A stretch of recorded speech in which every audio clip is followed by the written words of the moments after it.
저는 이 시간에 요한복음 20장 31절의 말씀 가지고 예수 그리스도는 하나님의 아들이시다 이런 제목으로 말씀을 나누겠습니다. 자, 우리가 이제 성경 공부처럼 또 서론을 하고 있는데 지금까지 배운 거 한번 정리해 볼게요. 복음서는 총 몇 권입니까? 네 권. 뭐예요? 마태, 마가, 누가, 요한. 자, 그 중에 공관복음, 관점이 같은 복음서가 3개라고 그랬죠? 마태, 마가, 누가복음.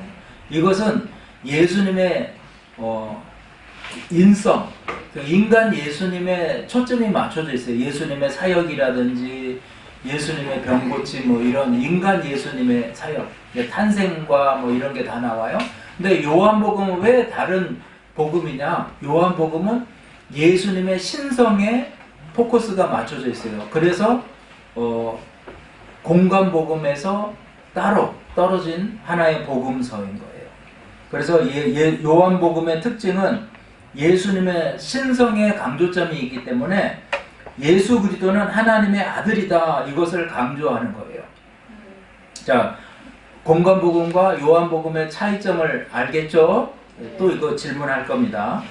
자, 요한복음의 표제는 요한의 복음서, 요한에 의한 복음서, 요한의 복음서. 요한이라는 이름은 히브리 이름이에요. 그래서 여호와 난, 야훼 난 이런 의미를 가지고 있는데 야훼는 은혜로우시다 이런 의미가 있어요. 그래서 하나님의 은혜로 이렇게 요한은 오래 살았어요. 그래서 한국에 가서 교회에서 요한아 그러면 반이 돌아가요. 반이. 이게 요한이라는 이름이 왜 이렇게 좋으냐? 오래 살아요. 이 요한으로 지으면 오래. 그래서 다른 제자들은 다 뭐 십자가에 거꾸로 매달려 죽고 목 잘려 죽고 막 다 그랬는데 요한은 자연사했어요. 그래서 순교하지 않고 자연사하고 오래 살려고 부모님들이 꼭 자기 자식 이름을 요한이라고 많이 줘요. 여기 우리 교회도 요한이 있어요. 그리고 예나 지금이나 이제 그렇게 많이 줘요. 저자는 요한이에요. 요한복음에 기록한 자가 예수님의 제자라고 언급되어 있어요. 요한복음 21장 24절. 이 일들을 증언하고 이 일들을 기록한 제자가 이 사람이라 우리는 그의 증언이 참된 줄 아노라. 예수님의 제자예요. 제자. 그래서 언제 기록되냐? 기록 배경을 좀 보면은 공관복음이 기록되고요. 그러니까 예수님이 오셔서 한 세대가 지나니까 AD 한 70년경인데 예수님에 대해서 잘 몰라요. 후대가. 그러니까 필요하겠다. 그래서 누가 최초로 지었다 그랬어요? 마가 저작설이 제가 말씀드렸죠? 마가가 처음 짓고 마태와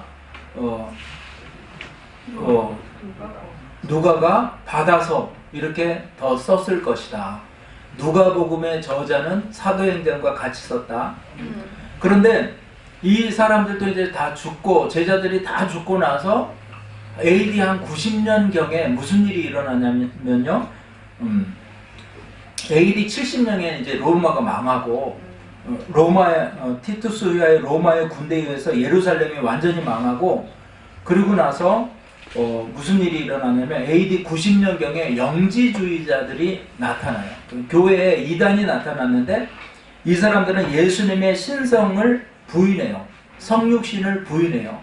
그래서 인간 예수, 그냥 메시아긴 메시아인데 육신으로 온 메시아 이런 식으로 예수님을 해석하는 사람들이 나타났어요. 예수 그리스도의 신성을 부인하고 성육신의 진리를 부정하고 교회의 생명, 그러니까 순결성을 파괴하려는 거짓 가르침이 나타났다는 거예요. 그래서 이 중요한 시점에서 예수님을 직접 목격한 사람, 최후까지 남은 증인 그 요한에 의해서 기록된 요한복음의 필요성이 있어요. 그리고 예수님의 신성, 예수님의 하나님의 아들이신 것을 가장 권위 있는 예수님의 입으로 말씀하셨던 것을 딱 기록해가지고 예수님이 나는 누구다 이렇게 말씀하셨던 부분을 부각해가지고 요한복음을 기록해요. 그래서 요한복음의 특징은 단순한 기록이 아니라 분명한 목적이 있는데요. 자, 요한복음 20장 31절 오늘 본문 제가 다시 읽어드릴게요. 오직 이것을 기록하는 기록 목적이에요. 너희로 예수께서 하나님의 아들 그리스도이심을 믿게 하려 하는 것이고요. 그 다음에 너희가 믿어서 그 이름을 힘입어서 생명, 구원받게 하려는 것이 목적이다. 할렐루야.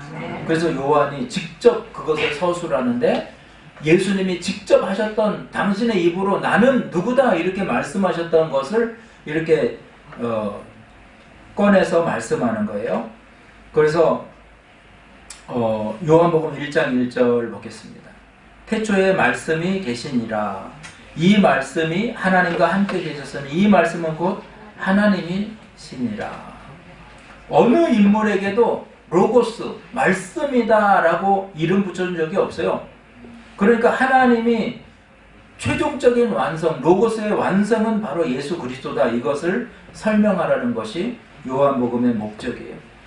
말씀이 육신이 되신 그 기적의 사건, 요한복음 1장 14절 말씀이 육신이 되어 우리 가운데 거하심에 우리가 그의 영광을 보니 아버지의 독생자의 영광이요 은혜와 진리가 충만하더라. 영원하신 신성을 가지신 말씀이 육신이 되어가지고 오신 분이 예수 그리스도고 그분을 믿는 자에게 구원의 은혜가 있다. 이것을 설명하는 거예요. 자, 말씀이 육신이 되어서 하나님의 아들이신 예수님이 이 땅에 오셨는데요. 가장 권위 있는 사도가 이때 당시에 유일한 사도예요. 가장 권위 있는 예수님 당신이 직접 하신 말씀을 주는데 나는 하나님의 아들이다. 이 계시 이걸 뭐라고 그러냐면 에고에임이라고 그래요. 요한복음에는 7개의 예수님의 자기 계시가 나와요. 에고에이미가 나와요. 성경에서 최초의 에고에이미는 누구예요? 출애굽기 3장 14절에 하나님이 모세에게 이르시되 나는 스스로 있는 자이니라. 너는 이스라엘 자손에게 이같이 이르기를 스스로 있는 자가 나를 너희에게 보내셨다 하라. 이렇게 I am that I am. 나는 나다. 나는 스스로 있는 나다. 바로 이게 하나님의 자기 계시예요. 예수님도 이 땅에 오셔가지고 7개의 자기 계시를 하세요. 자, 보세요. 7개의 자기 계시. 우리 사진 한번 띄워볼까요? 첫째, 나는 생명의 떡이다. 나는 세상의 빛이다. 나는 양의 문이다. 나는 선한 목자다. 나는 부활이요 생명이다. 나는 길이요 진리요 생명이다. 나는 참 포도나무다. 근데 그 옆에 보면요 7개의 표적이 있어요. 사인이라고 그래요. 사인. 그게 이제 나는 생명의 떡이다. 그러니까 생명의 떡이니까 예수님이 오병이어 5,000명을 먹이시는 표적을 보여주세요. 나는 세상의 빛이다. 그러니까 빛이니까 맹인을 치료하시는 장면이 나와요. 그리고 나는 양의 문이다. 양문 곁에 이 38년 된 병자를 고치시는 표적을 보이세요. 그리고 나는 선한 목자다. 그래서 무리를 거르시는 제자들에게 와서 평안을 주는 거예요. 선한 목자는 평안을 주는데 풍랑 가운데서 제자들에게 나아오시는 예수님을 보여줘요. 나는 부활이요 생명이다. 죽음, 사망 권세를 이기는 장면이다. 이때는 예수님이 부활 사건이 어디에 나와요? 나사로를 부활시키는 바로 그 장면이 나오는 거예요. 나는 길이요 진리요 생명이다. 왕의 신하의 아들을 고치시는 표적이 바로 그것을 말하고요. 나는 참 포도나무다. 그 물로 포도주를 만드시는 가나 혼인잔치의 기적이 바로 그거예요. 7개의 표적. 표적이라는 말은 뭐냐면 사인이에요. 사인. 표지판. 무슨 표지판이 있을까요? 대표적으로 여기로 꺾어지면 화장실 하고 써놓잖아요. 그죠? 화장실 가로 이렇게. 그 어떤 사람이 정신없는 사람이 화장실 밑에 표지판 밑에다가 실내를 해. 화장실은 이쪽 거기다 실내를 해. 정신이 없는 거죠. 그거는 사인이란 말이에요. 표지판.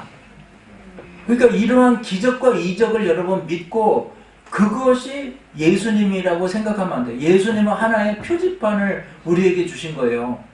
기적과 이적이 인생의 목적이 되지 않길 축원합니다. 기적과 이적을 통해서 누굴 만나야 돼요? 예수님을 만나야 돼요. 바로 이게 복음이에요. 자, 요한복음 20장 31절 오직 이것을 기록함은 너희로 예수께서 하나님의 아들 그리스도이심을 믿게 하려 하고 또 너희로 믿어서 그 이름을 힘입어서 생명, 구원을 얻게 하는 것이 목적이다. 요한복음 읽으면서 여러분 믿음이 세워지기를 축원합니다. 그러니까 7가지 이제 오늘부터 읽을 때 7가지 예수님의 사인을 찾아야 돼요. 사인. 나는 에고에임이. 그래 내가 여기 옆에다가 거기서 말하는 사인, 표적을 또 적어놨으니까 그 부분을 또 읽어보시면 돼요. 그 부분을 읽다가 예수님이 이런 기적의 하나님이다. 이것을 여러분 경험하기를 주의 이름으로 축원합니다. 첫째는 뭐냐면 이제 7개를 살펴볼 거예요. 간단하게 볼게요. 첫째는 나는 세상의 떡이다. 생명의 떡이다. 이렇게 말해요. 생명의 떡이다. 5,000명을 먹이시는 사건, 오병이어의 기적이 나와요. 오병이어의 기적은 간단하게 설명하면 남자만 5,000명을 먹인 거예요. 이때 당시 여자나 자녀들 막 이런 분들은 기타 등등으로 쳤어요. 이 시대가 그래요. 시대가. 요즘에 아주 여성이 상위 시대가 되는데 이때 당시에는 숫자로도 안 실는 여성의 위치예요. 그러니까 남자만 5,000명이니까 여자까지 하면은 곱하기 4를 해보면 돼요. 5, 4, 20. 그러니까 엄청난 숫자가 보리떡 5개와 물고기 2마리로 예수님이 축사하고 나눠주니까 먹을 수 있었다. 이 자유주의자들은 이거 소년이 바구니를 내놓으니까 점심을 내놓으니까 이 사람 저 사람 회개하고 다 내어놓은 것이 12바구니다. 다 먹고 남은 거다. 이렇게 해석을 해요. 맞아요? 틀려요? 틀려요. 그러면 그걸 갖고 믿으면서 지금까지 써내려오는 사람들이 이상한 거죠. 그죠? 도시락 까먹은 얘기를 왜 그렇게 심각하게 다뤘을까? 이건 기적이고 이적이에요. 예수님이 축사하실 때 역사가 일어나는 거예요. 그렇다면 예수님 따라다니면서 막 강 건너까지 예수님 쫓아와서 우리들의 왕이 되어달라고 이분 세우면은 먹을 거 걱정 없겠다고 그랬던 사람들은 뭐예요? 그걸 왜 기록했어요? 그러니까 이건 도시락 까먹은 이야기가 아니고 예수님의 기적이다. 그러면서 예수님이 하신 말씀이 있어요. 너희가 이제 예수님을 세상 임금 삼으려고 했던 내용도 있고요. 이 양식은 참된 떡이다. 자, 요한복음 6장 48절 50절 내가 곧 생명의 떡이니라 이렇게 말씀하시면서 너희 조상들은 광야에서 만나를 먹었어도 죽겠거니와 이는 하늘에서 내려오는 떡이니 사람으로 하여금 먹고 죽지 아니하게 하는 그것이니라. 예수님이 2가지를 바로잡아 주셔요. 그 떡은 모세가 너희에게 준 것이 아니라 하나님께서 주신 광야에서 만나는 하나님이 주신 거다. 이렇게 바로잡아 주시고요. 아버지께서 이제 너희에게 참된 떡을 주실 것인데 세상에 주는 떡, 그게 생명의 떡이 아니라 바로 내가 그 생명의 떡이다. 나를 먹으면 영생한다. 이렇게 예수님께서 말씀하세요. 요한복음 6장 35절에 예수께서 이르시되 나는 생명의 떡이니 내게 오는 자는 결코 줄이지 아니할 터이요 나를 믿는 자는 영원히 목마르지 아니하리라. 58절에도 6장 58절에도 이것은 하늘에서 내려온 떡이니 조상들이 먹고도 죽은 그것과 같이 아니하여 이 떡을 먹는 자는 영원히 살리라. 할렐루야. 예수님이 바로 그 떡이고 예수님의 살아있는 떡, 예수님을 먹는 자들에게는 생명의 떡이 되신 예수님으로 말미암아서 살리라. 요한복음 6장 54절 55절 내 살을 먹고 내 피를 마시는 자는 영생을 가졌고 마지막 날에 내가 그를 다시 살리리니 내 살은 참된 양식이요 내 피는 참된 음료로다. 이게 성찬할 때마다 읽는 말씀이기도 해요. 고린도서 말씀과 이 말씀 병행해서 읽는데 예수님 말씀이에요. 이게 아무나 이해할 수 없는 신비한 말씀이에요. 예수님을 먹고 예수님을 마시는 자에게는 생명이 있어요.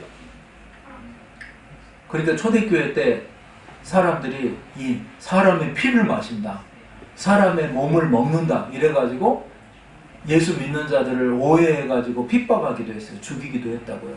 그럼에도 불구하고 우리는 이 성찬을 지켜왔고 지금까지 지키고 있는 거예요. 할렐루야. 생명의 떡이신 예수님 만나길 주의 이름으로 축원합니다.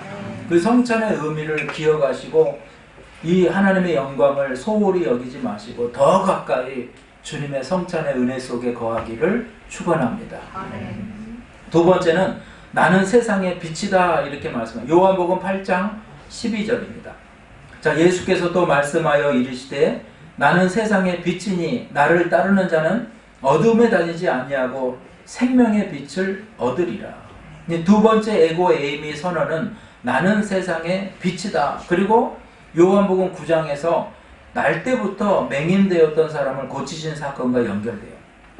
날 때부터 맹인되었다 이것을 강조해요. 사람들이 그러거든요.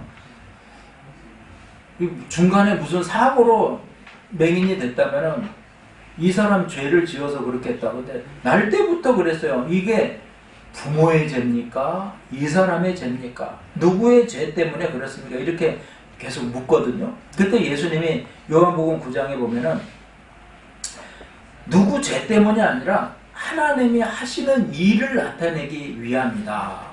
하나님의 일을 나타내기 위함이다. 그러면서 9장 5절에 내가 세상에 있는 동안에는 세상의 빛이로라. 이렇게 예수님 당신이 빛이라는 것을 말씀해요. 그러니까 이 사람이 날 때부터 이렇게 맹인되었었던 이유는 지금 예수님의 치료를 통해서 너희를 가르치려는 하나님의 섭리와 목적이 있다. 9장 32절 33절에 창세 이후로 맹인으로 난 자의 눈을 뜨게 하였다 함을 듣지 못하였으니 이 사람이 하나님께로부터 오지 아니하였으면 아무 일도 할 수 없으리이다. 자, 사람들이 믿지 못하는 거예요. 그런데 이 사람이 눈을 뜨고 나서 사람들 앞에 직접 간증을 하는 거예요. 진짜 맹인은 그때 이제 예수님께서 그때 이제 사람들이 예수님에 대해서 이건 정말 일어날 수 없는 일을 행하는 이런 예수님을 이제 핍박하고 막 야단을 치니까 예수님께서 이렇게 말씀, 요한복음 9장 39절에 예수께서 이르시되 내가 심판하러 이 세상을 왔으니 보지 못하는 자들을 보게 하고 보는 자들은 맹인이 되게 하려 함이라. 그러니까 바리새인들 이 사람들이 율법 가지고 사람들을 끌어가는데 너희는 앞을 보지도 못하면서 사람들을 하고 다 같이 지옥으로 끌고 간다. 이 예수님의 말씀의 뉘앙스를 듣고 사람들이 분노하면서 그럼 우리가 맹인이란 말이냐? 이렇게 소리를 쳐요. 그때 예수님께서 9장 41절에 예수께서 이르시되 너희가 맹인이 되었다면 죄가 없으려니와 본다고 하니 너희 죄가 그대로 있느니라. 저는 진리를 잘 몰라요. 예수님이 진리십니다. 이래야지 예수님을 따르고 구원이 있을 수 있는데 이 길이 맞아, 내가 가는 길이 맞아 하고 가는 것은 여러분 세상 사람들 다 이렇게 죽이는 거예요. 사람들 다 죽이게 된다는 거예요. 저도 목회를 하면 할수록 말씀을 열어가는 것이 두려워요. 그래서 제가 우리 아이들한테도 성경을 있는 그대로 그냥 본문을 다 넣어달라고 그러거든요. 항상. 중간만 딱 끊어가지고 하면 오류가 생길 수 있잖아요. 그래서 그 절을 다 넣고 낼 수 있으면 길어. 그러면 이거 뽑다 보면은 PPT 뽑다 보면 어쨌든 6, 70개가 돼요. 막 말씀 막. 그러면 우리 성주가 그냥 왜 이렇게 많아 아빠 오늘 독일어 이거 막 다 해놨는데 너무 많다는 거예요. 그런데 될 수 있으면 우리가 말씀 읽는 것만으로도 설교가 대치돼야 돼요. 할렐루야. 자꾸 각주가 들어오고 내가 이런데 막 들어오면 나중에 어떻게 되는지 알아요? 그 전에 한국에서 무슨 도울 머시기라는 사람이 요한복음 강해를 했잖아요. 권사님 한 분이 듣고 뭐 너무 은혜를 받았다고 나도 들어보라는 거예요. 그래서 나도 들어봤어요. 와, 무슨 그런 개소리가 있을까? 여러분 세상 철학으로요 하나님 말씀을 완전히 다 망가뜨려 버리는 거예요. 이단이 아니라 그건 이교도야, 이교도. 그런 사상을 설교하고 있는 거예요. 요한복음 강해라고 그래요. 여러분, 예수님의 이 진노가요, 저는 그때 딱 예수님의 이 말씀이 딱 생각나면서 진노가 느껴지더라고요. 예수님의 진노. 너희가 나는 몰라요, 나는 맹인이에요, 이렇게 말한다면 차라리 예수님을 따를 수 있는데, 자기가 본다, 나는 이렇게 생각한다, 날 따르라, 이런 사람이 다 지역행이에요. 그래도 예수님이 바로 너희가 맹인이라 이렇게 말해요. 너희는 눈앞에 일어난 일을 보고도 모른다는 거예요. 날 때부터 맹인된 사람의 이유, 그거 모르잖아요. 몰랐잖아요. 하나님께 영광을 위해서 온 거예요. 세상의 빛인, 예수님이 세상의 빛이라는 걸 깨닫게 하기 위해서 이러한 상황을 만든 거예요. 요한복음 1장 9절에 참 빛, 그 세상에 와서 각 사람에게 비추는 빛이 있었나니 그 빛을 알아보는 자가 있고 알아보지 못하는 자가 있다는 거예요. 그래서 영접하는 자, 그 이름을 믿는 자, 요한복음 1장 12절이에요. 영접하는 자, 그 이름을 믿는 자들에게는 하나님의 자녀가 되는 권세를 주셨으니 할렐루야. 그 빛이신 예수님을 발견하고 믿고 그 빛을 따라 살아가기를 주의 이름으로 축원합니다. 자꾸 개인적인 해석을 하는 거 곤란해요. 제가 이 말씀을 하는 이유는 큐티라는 걸 하잖아요. 우리가 큐티. 저도 큐티를 해요. 그럼 여러분, 하나님 말씀이 주의 종이 풀어주는 것만 진짜예요? 아니면 내가 풀 수도 있어요. 근데 두렵고 떨림으로 하라는 거예요. 그걸 풀 때. 근데 나는 또 풀면서 다른 사람한테 또 가르쳐. 이거는 이거야 하면서 가르치는데 엉뚱한 것을 가르쳐. 그게 무서운 거예요. 그래서 옛날에 천주교에서는요, 사제들 외에는 성경을 풀지 못하게 했어요. 그러면 죽여요. 성경을 사사롭게 해석하면 죽였다고요. 그리고 라틴어로만 써놨어요. 고전 언어만 써놓고 다른 걸로 해서 영어로 해석하면 죽여요. 응? 저기 체코어로 해석하면 죽여요. 얀 후스 죽여요. 다 죽인다고요. 다른 언어. 그게 왜 사사로운 해석을 없애려고 그랬어요. 근데 여러분, 우리도 이것을 좀 기억해야 돼요. 성경을 해석할 때 내게 빛이 비춰지지 않거든 그것을 막 열려고 하면은 곤란하다는 거예요. 참 빛이신 예수님 안에 거하시기를 축원합니다. 그런데 예수님을 영접한 사람은요, 딱 성령께서 비춰주니까 여러분 걱정하지 마세요. 여러분이 깨달은 게 진짜예요. 아멘? 네, 그리고 정의심감은 저한테도 물어보고 우리 전사님한테도 좀 물어보고 그래서 내 기준점을 찾아가요. 책도 신앙서적도 읽어보고 그러면서 할렐루야. 자, 빨리 넘어가겠습니다. 나는 양의 문이다. 세 번째가 양의 문이라는 거예요. 자, 10장 7절. 그러므로 예수께서 다시 이르시되 내가 진실로 진실로 너희에게 말하노니 나는 양의 문이라. 진실로 진실로 두 번 반복돼요. 중요하다는 거예요? 안 중요하다는 거예요? 중요하다는 거예요. 히브리어는요, 이 최상급의 개념은 반복을 써요. 반복을. 그러니까 진실로 이거 굉장히 중요하다는 얘기예요. 에고에임이 세 번째, 나는 양의 문이다. 베데스다 연못에서 38년 된 병자를 고치시는 사건과 연결되는데 요한복음 5장 2절에 예루살렘에 있는 양문 곁에 히브리 말로 베데스다라는 하는 못이 있는데 거기 행각 5이 있고 예루살렘에 있는 양의 문, 양문이라고 했어요. 양들이 드나드는 문이었어요. 그쪽으로 물 먹으러 이렇게 드나들. 못도 있고 그러니까 물도 먹고. 근데 이때 무슨 일이 있었냐면요.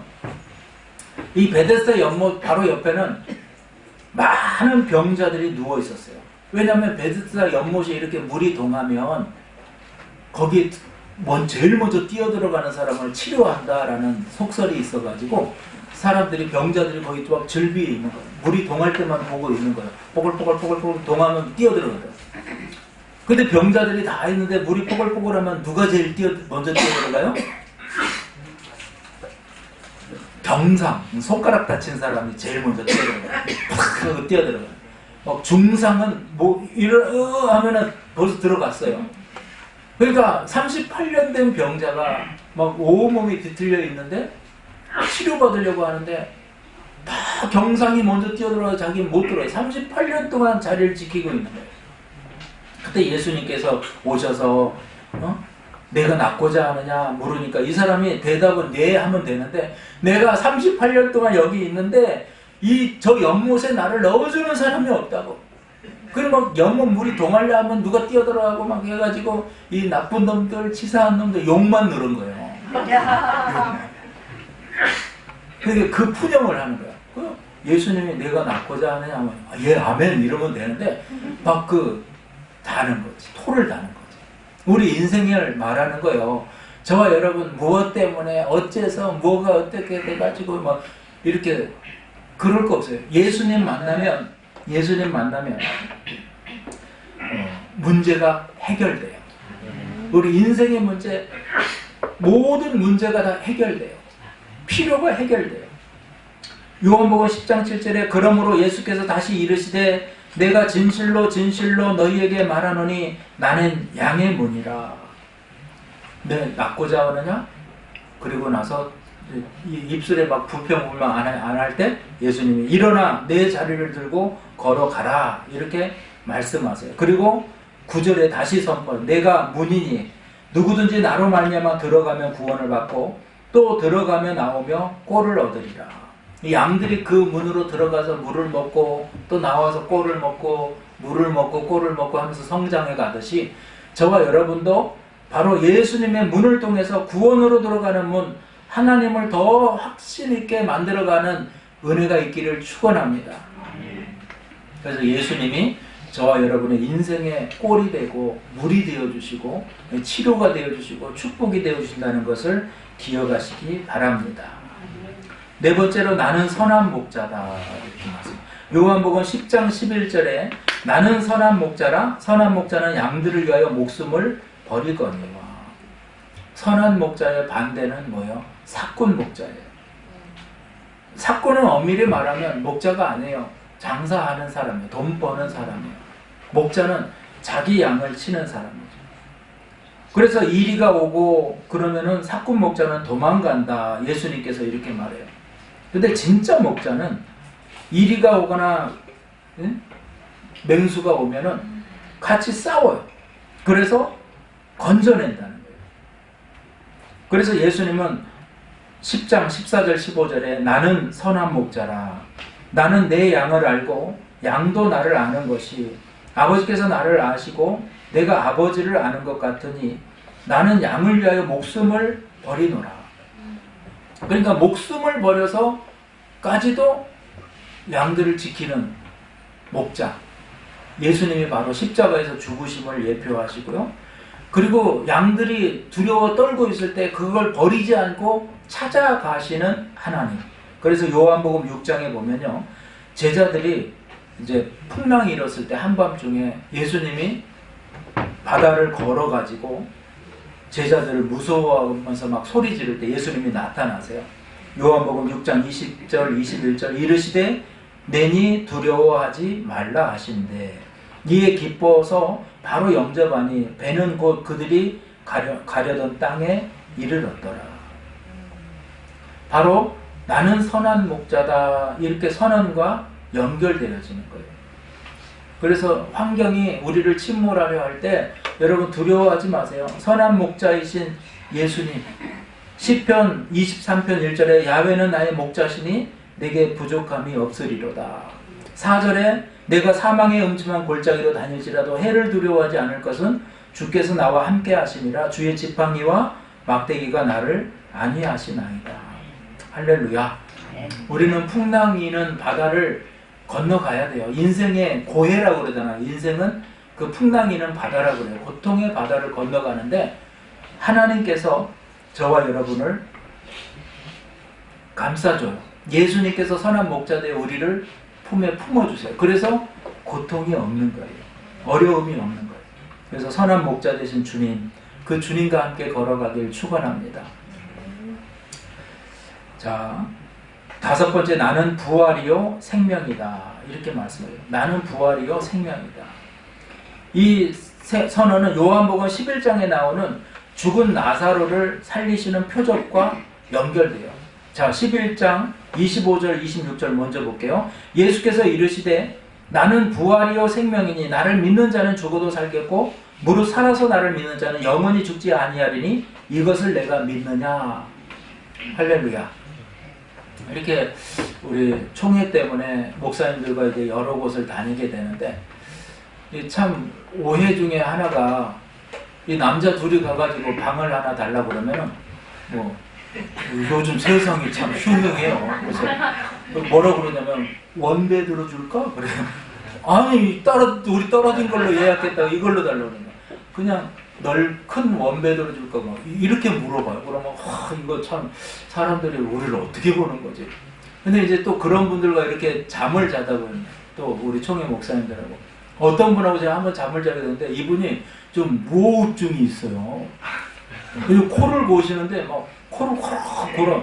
그래가지고 막 잠을 막 선잠 자고 설치고 있는데 저는 막 코 골 것 같지만 여러분 이러고 자요. 세근세근. 그래서 저를 되게 좋아해요. 같이 자는 사람들은.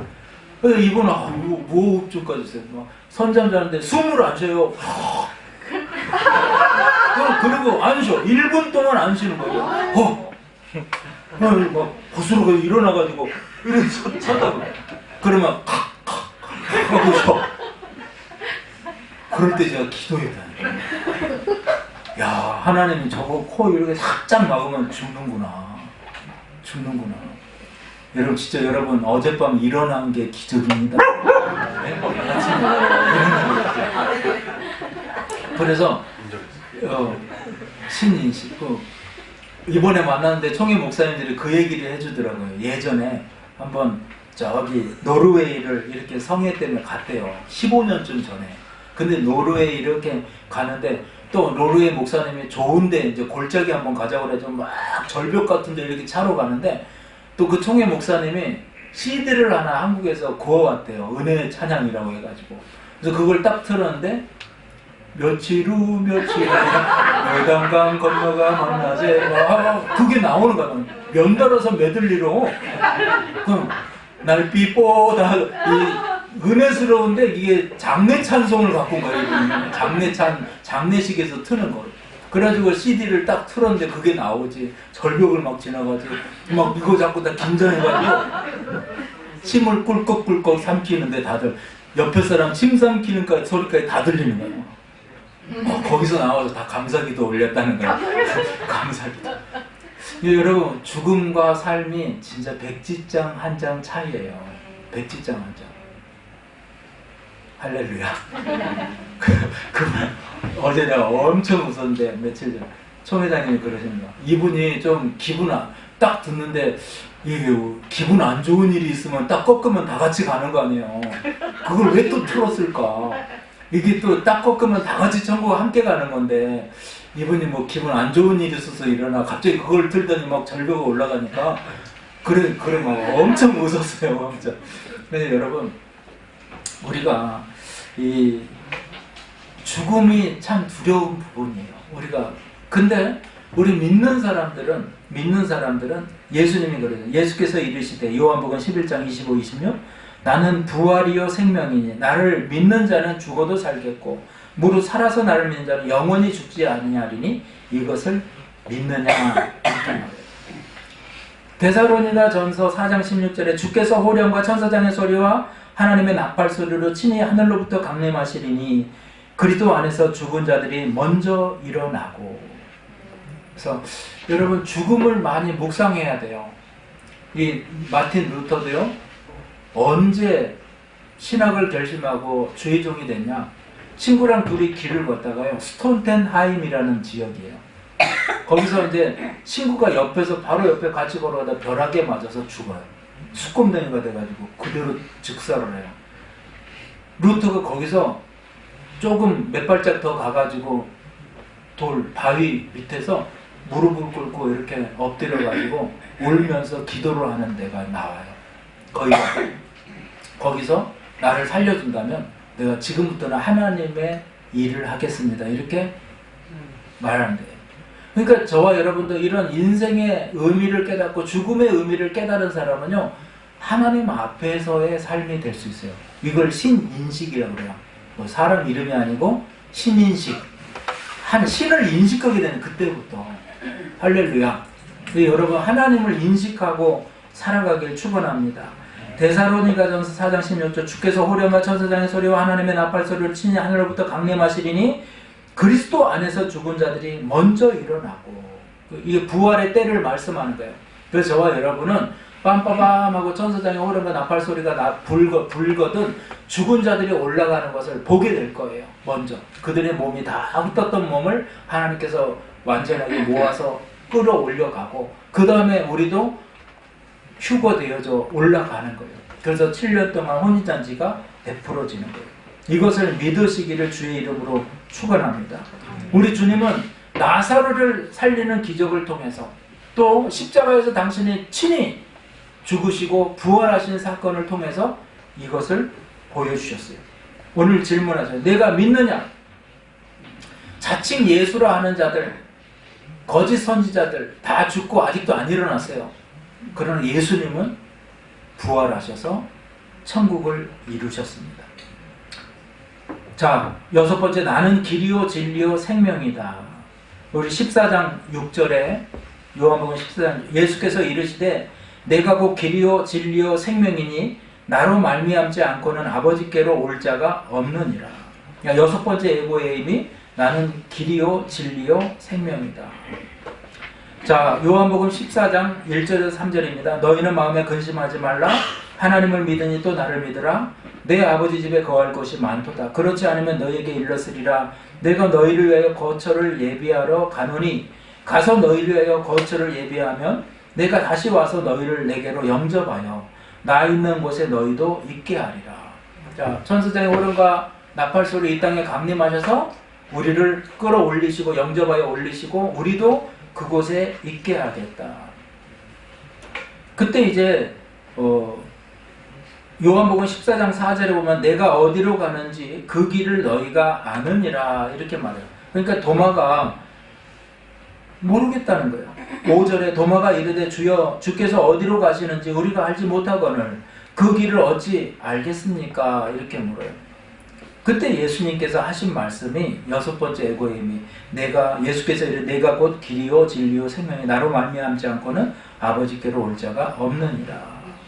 그래서 예수님을 만나고 말씀 안에서 살아가다 보면은 분명히 예수님과 다시 만나고 심판대 앞에서도 만나니까 안 믿는 자들은 만날 때가 온다는 거예요. 이것은 이제 두 개의 사건을 말하는데 우물가의 여인 아시죠? 수가성 우물가의 여인 그리고 왕의 신하의 아들을 고치시는 사건과 연결이 돼요. 그러니까 수가성 우물가의 여인 요한복음 4장 10절에 내게 물을 좀 달라. 그때 이제 왜 나에게 달랍니까? 근데 이제 예수님이 내가 누구인 줄 알았다면 내가 그에게 구하였을 것이요 그가 생수를 내게 주었으리라. 그러면서 14절에 내가 주는 물을 마시는 자는 영원히 목마르지 아니하리니 내가 주는 물은 그 속에 영원하도 저는 샘물이 되리라. 여자가 이르되 25절 메시아 곧 그리스도라 하시는 이가 오실 줄 내가 아노니 그가 오시면 모든 것을 우리에게 알려주시리라. 26절에 예수께서 이르시되 내게 말하는 내가 그라 하시니 내가 바로 그 메시아다. 이렇게 예수님께서 당신을 이렇게 보여주셨어요. 그래서 저와 여러분 인생의 길은 바로 예수의 길, 진리의 길, 생명의 길은 하나라는 것. 여러 이단은 이렇게 말해요. 산이 있으면 꼭대기가 있잖아요.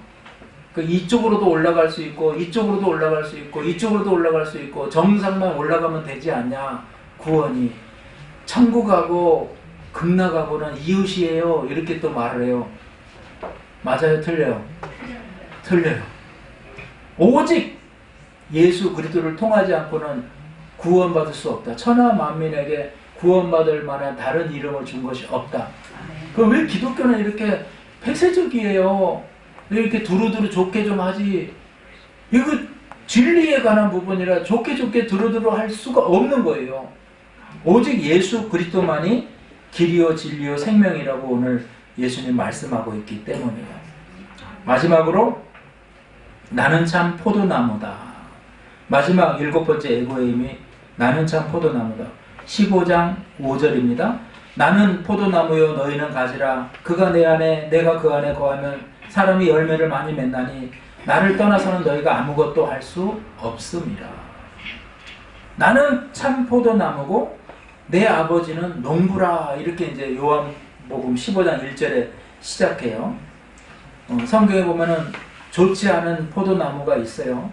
근데 농부는 극산품의 포도나무를 심었다 이렇게 말을 해요.